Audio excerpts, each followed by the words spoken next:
Jadi tidak ada, kalau orang tak ngaji mana dia paham. Dia mestinya terima kasih sama orang miskin, orang-orang lemah, terima kasih, karena engkaulah orang memberikan rezeki kepada kami, karena engkaulah, karena kalianlah Allah menyelamatkan kami. Nah, orang-orang yang sombong, kalau tak ada orang-orang miskin, orang-orang lemah, sudah habis. Dia tidak akan mendapat pertolongan dari Allah Subhanahu wa Ta'ala.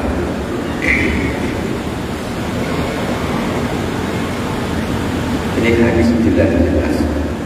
Jadi kalau diambil satu makna yang baik, Rasulullah SAW dia berkata kepada sahabat, carikan aku orang-orang yang lemah. Mana orang-orang yang lemah mana?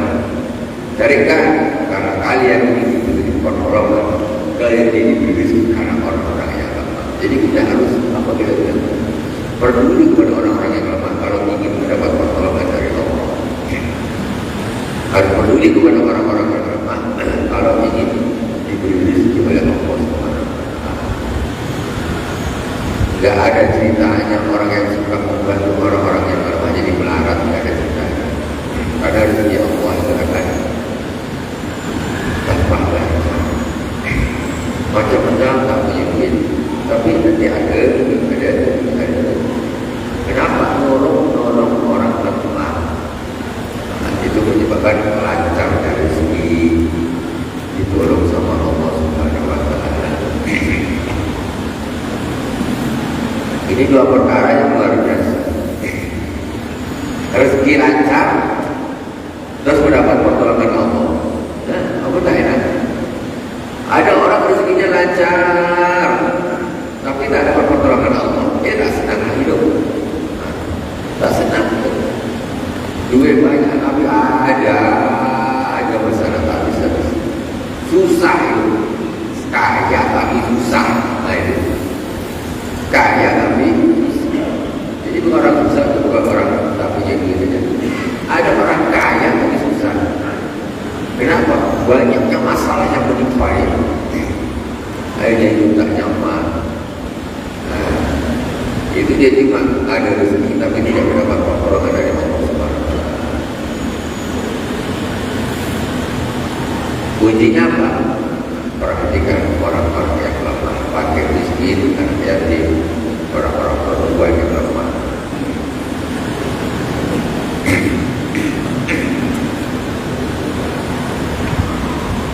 Qala ta'ala a'udzu billahi minasy syaithanir rajim. Bismillahirrahmanirrahim. Kita masuk di bab tentang bergaul dengan istri, dengan keluarga.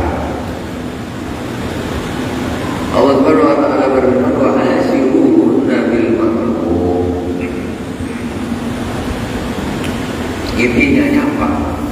Kita ini harus jadi orang baik, dengan orang miskin baik, dengan orang lemah baik, dengan keluarga sendiri baik. Semua itu dari pertama.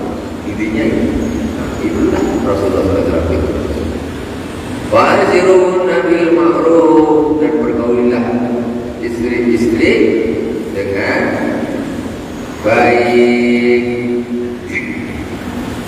Wa qala ta'ala walan tastati'u an ta'dilu bainan nisa'i walau harastum fala tamilu kullal mayli fatadharuha kal mu'allaqah wa in tuslihu wa tattaqu fa inna Allaha kana ghafuran rahima.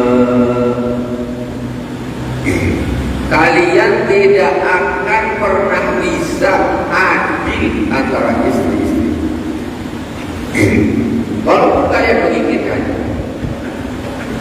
walau ini tidak akan pernah. Jadi kalian tidak akan pernah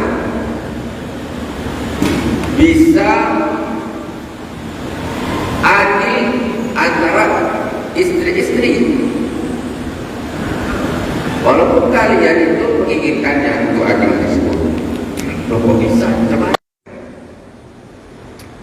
Nanti dulu. Fala tamilu kullal mail.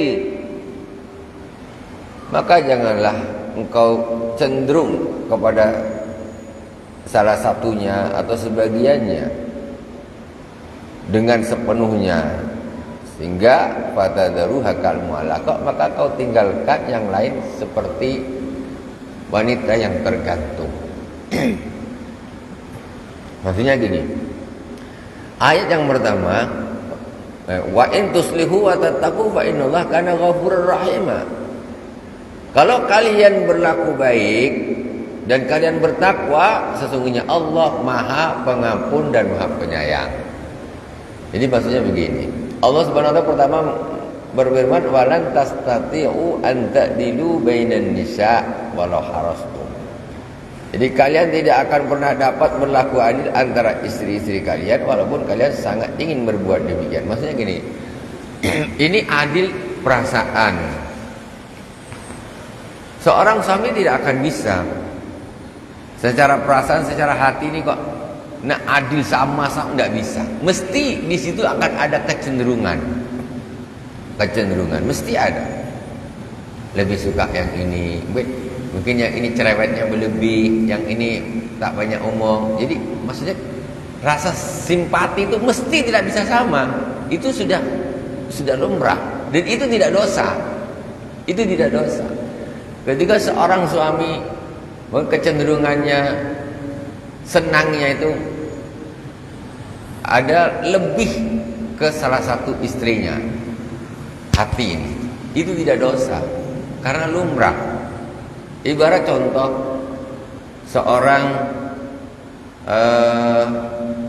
ibu punya anak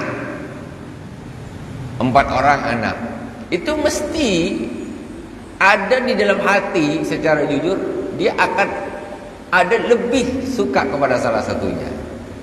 Ada, nggak bisa disamakan. Kalau secara zahir sama, tapi itu zahirnya. Tapi secara dalam hati dia ada lebih kecenderungan kepada salah satunya. Itu lumrah, itu hati, itu tidak dosa. Yang dosa ini tidak adil di dalam perlakuan. Ini yang tidak, yang dosa. Jadi fala tamilu kullal mail fatadharuha kal mu'allaqah. Jangan kau cenderung kepada salah satunya sehingga kau meninggalkan yang lain seperti orang wanita yang tergantung. Enggak jelas. Duit tak dikirim, tak pernah didatangi, nah kan? Atau umpama jadi ke yang satu saja. Ini tak boleh, dosa. Dosa, makanya di dalam syariat itu ada namanya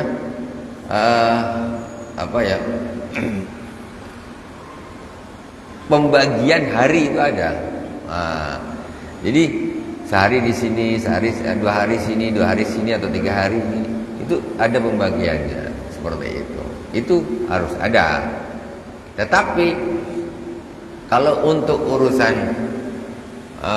hati, itu memang wajar, sah-sah saja. Karena hati itu, orang punya murid banyak, mesti hati guru ini ada yang lebih suka kepada itu. Gak bisa dimungkiri itu. Seorang guru gak boleh beda-bedakan muridnya. Iya, secara muamalahnya tidak boleh. Tetapi kalau secara hati, mesti akan ada kecenderungan. Lebih suka sama yang ini, itu wajar, itu tidak ada masalah. Begitu juga dengan istri-istri. Masalah uang belanja adil, masalah didatanginya adil, gitu. Jadi perhatiannya juga adil. Ini tidak. Nikah lagi yang satu ditinggal, itu fatadharuha kal mu'allaqah namanya. Itu bahaya itu. Itu bahaya seperti itu. Jadi tidak boleh begitu. Bukan berarti dapat yang satu putus sama yang satu, dibiarkan fatadharuha kal mu'allaqah. Istilahnya dicerai tidak, dilayan pun tidak. Ini namanya fadadharuha kal mu'allaqah. Tak boleh gitu. Jadi kadang-kadang sekarang ini image poligami menjadi jelek karena pelakunya tidak paham. Pelakunya ini enggak paham. Karena begaduh. Jadi nikah yang ini dicerai tidak, dinafkahi pun tidak, tinggal lari. Ini fadadharuha kal mu'allaqah, tak begitu. Tak bisa begitu. Dosa. Tidak boleh. Akhirnya jadi jelek. Seolah-olah harus gitu. Mesti begitu orang, mesti begitu. Tidak mesti begitu.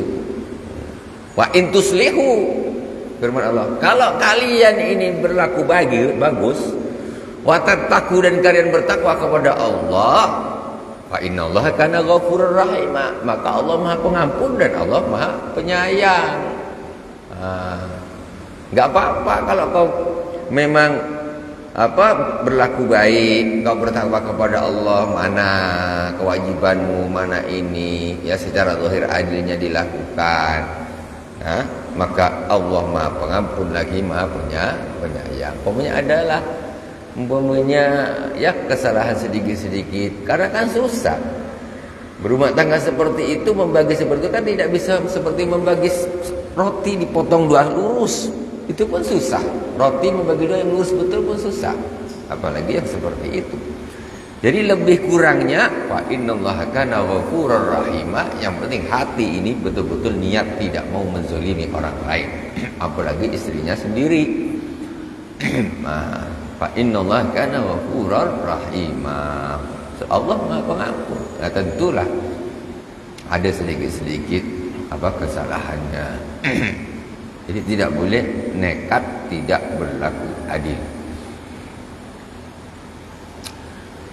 Wa Nabi Hurairah radhiyallahu anhu qala Rasulullah sallallahu alaihi wasallam istausu bin nisa'i khaira wa innal mar'ata khuliqat min dhil'in wa inna awjama fi dhil'i a'lah wa in dhahabta tuqimu kasartah wa in taraktahu lam yazal a'waja fastausu bin nisa. Wa fi riwayatin nasihan al maratu qadil'i idza aqamta kasartaha wa in istamta'ta biha wa fiha awaj. Wa fi riwayatin Muslim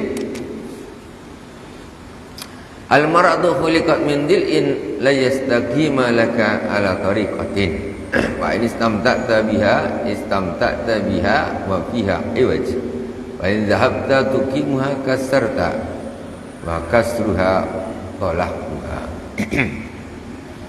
Rasulullah sallallahu alaihi wasallam bersabda,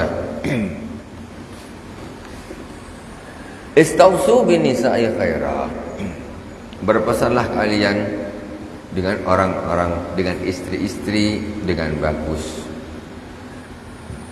Istausu bin nisa'i khaira, maksudnya memperlakukan istri itu harus dengan cara yang bagus. Istri-istri. Kenapa? Fa innal mar'ata khuliqat min dil'in. Sesungguhnya wanita itu tercipta dari tulang rusuk. Tulang rusuk. Wa in a'waja ma fi dhil'i a'la. Sesungguhnya tulang rusuk yang paling bengkok itu yang paling atas. Yang paling bengkok yang paling atas tulang rusuk. Fa in dhahabta tuqimu kasartahu. Kalau kalian di dalam menghadapi wanita itu memaksakan diri untuk meluruskan tulang rusuk ini bengkok. Ibaratnya wanita itu mungkin dari tulang rusuk dia mesti bengkok ya. Dia bengkok ya. Kata Rasulullah, kalau kalian paksakan untuk meluruskan wanita ini, paksakan gini, dia akan patah. Mesti patah. Jadi caranya apa? Menghadapi istri itu enggak boleh seperti bengkel apa ini namanya? Bengkel teralis, bengkel apa? Besi bengkok gini. luruskan dia.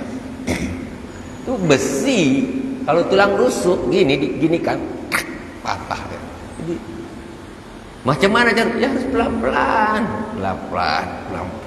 Maksudnya pelan-pelan maksudnya.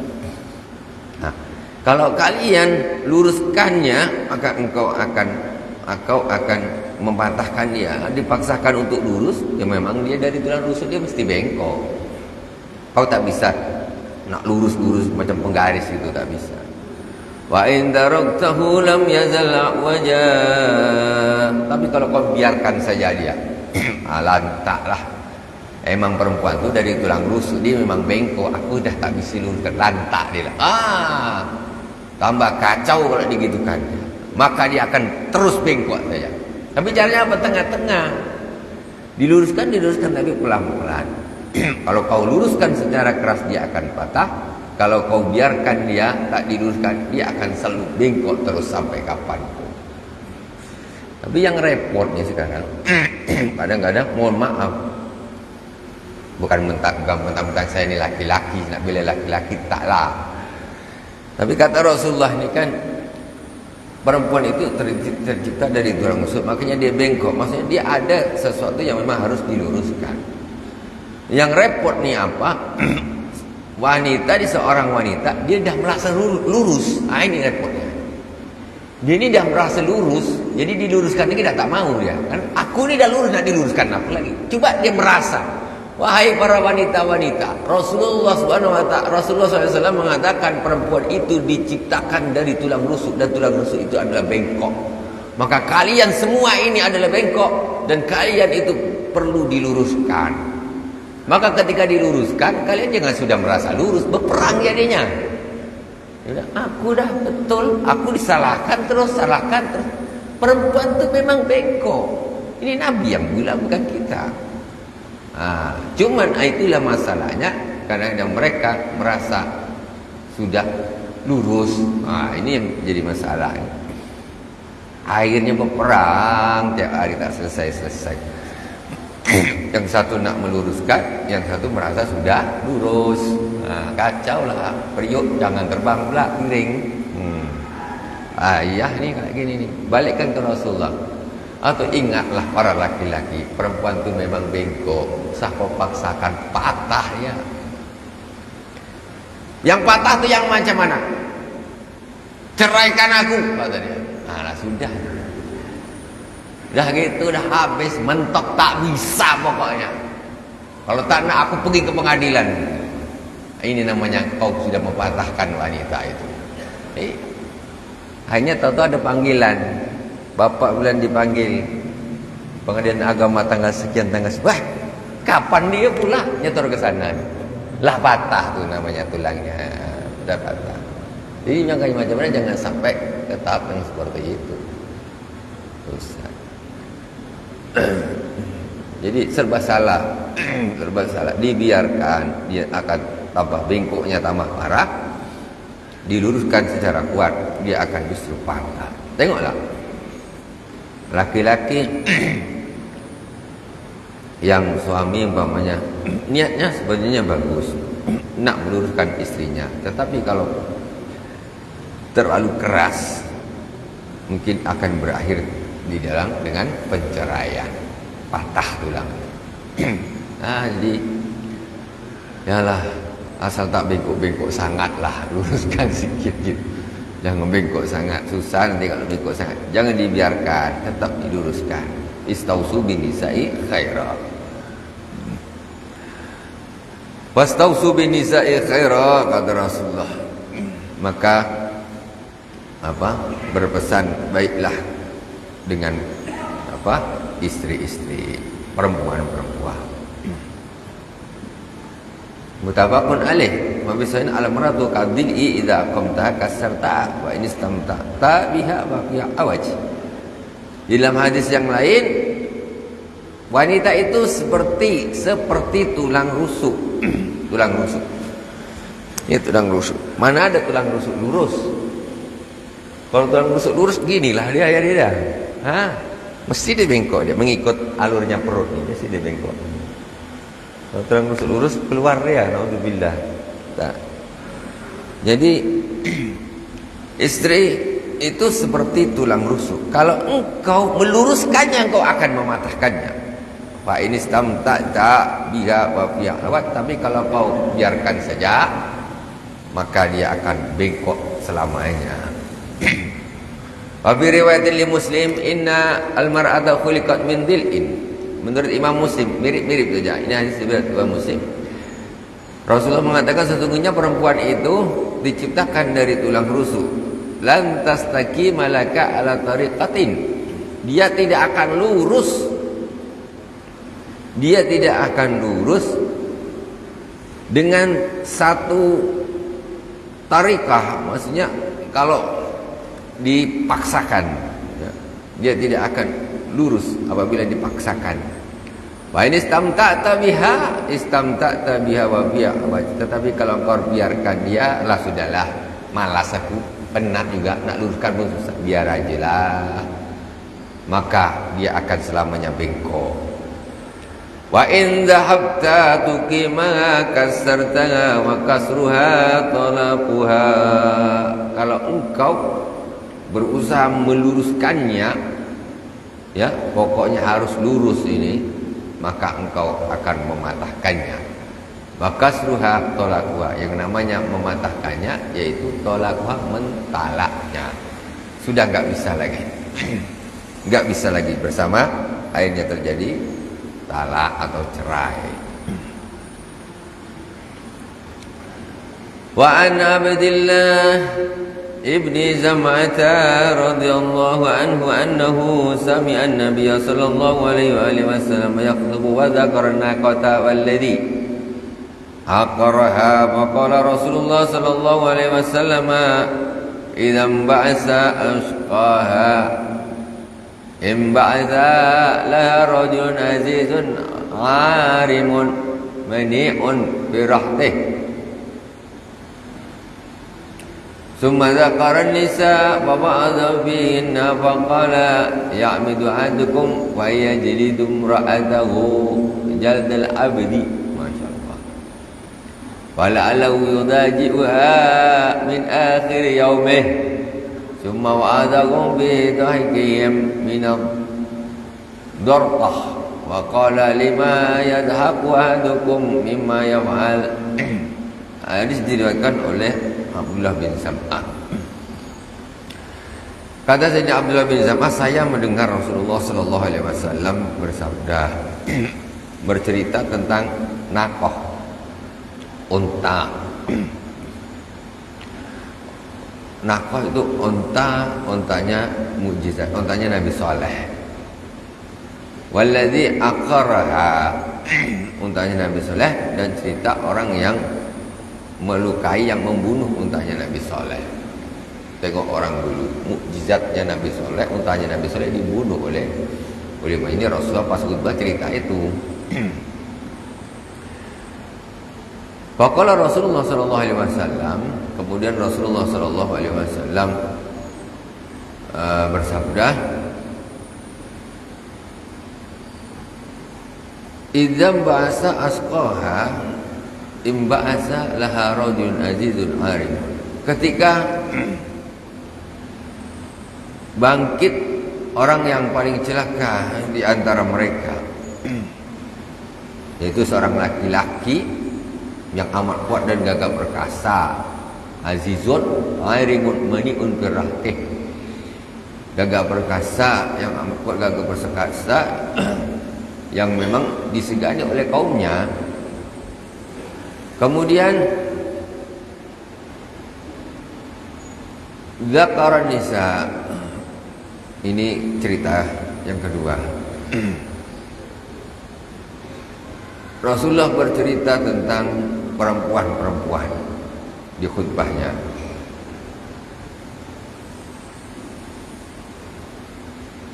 Fa wa'adha bihinna faqala ya'midu ahadukum wa yajlidu imra'atahu. Kemudian Rasulullah memberi nasihat tentang wanita-wanita tadi. Kata Rasulullah sallallahu alaihi wasallam, Ya'midu hadukum fa yajlidu imra'atahu jaldal abdi. Salah seorang di antara kalian memukul istrinya seperti memukul hamba sahaya. Ini cerita tapi nasihat. Fala'allahu yudajibuha min akhir yaumih. Padahal bisa jadi nanti si kalian ini salah satu tadi yang mukul tadi akan menidurinya di akhir harinya nanti. Jadi istilahnya siang-siang marah-marah sama istrinya, mau biar jadi orang macam mana semaunya suami lah, sampai dipukul-pukul. Nah, ini maksudnya kan apa cara bermuamalahnya. Terus kata Rasul nanti ya siang dipukul, malam ditidurin. Tsumma wa'adahum fi dhahikihim min ad-dartah. Kemudian Rasulullah juga menasihati sahabat tentang ketawa ketika mendengar kentut. Faqala, jadi hadis ini ada 3 permasalahan. Yang permasalahan bergaul baik dengan perempuan ada di tengahnya. Jadi hadis ini kadang-kadang Imam Nawawi ini menyebutkan hadis pokoknya semua yang menyangkut tentang judul. Padahal di dalam itu ada permasalahan-permasalahan lain. Di sini tentang ontanya Nabi Soleh. Kemudian tentang ketawa ketika mendengar kentut. Wa qala lima yadhaku ahadukum mimma yaf'al. Rasulullah SAW kemudian bilang kepada para sahabat, kenapa kalian tertawa terhadap apa yang dilakukannya? Maksudnya kalau ada orang tertentu jangan diketawain, kata Rasulullah. Ini kan maksudnya bab lain ini sebetulnya, tapi tidak apa-apa karena dia termasuk di dalam satu hadis. Jadi poinnya sebetulnya ada di permasalahan kedua, ketika Rasulullah SAW menceritakan ada perempuan-perempuan, kemudian memberi nasihat, cerita ada salah seorang di antara kalian memukul-mukul istrinya di siang hari tapi malam ditidurin. Itu tak betul. Kau galak-galak gitu malam pun diajak ditidurin, kata saya gitu. Kemudian ini urusan masalah adab sedikit tentang masalah mendengar orang buang angin. Tak usah ketawa. Kalau kita kan sekarang jadi bahan tertawaan. Padahal hadisnya jelas khusus masalah ini, jangan ditertawakan. Ya tidak bagus. Wallahu subhanahu wa ta'ala a'lam. Subhanakallahumma bihamdik. Itu jam itu cepat banget. Masih berapa menit? 2 menit. Itu jamnya terlalu cepat. Tidak masih. Oke, tidak apa. Nanti kita lanjut lagi di hadis yang berikutnya. Yaitu masih seputar tentang adab bergaul dengan orang lemah, wanita, ya, orang-orang anak yatim dan orang-orang sakit. Wallahu subhanahu wa ta'ala a'lam. Subhanakallahumma bihamdik asyhadu an la ilaha illa anta astaghfiruka wa atubu ilaik. Wa sallallahu ala sayyidina Muhammadin wa ala alihi wa sahbihi wa baraka wa sallam. Walhamdulillahi rabbil alamin. Wassalamualaikum warahmatullahi wabarakatuh.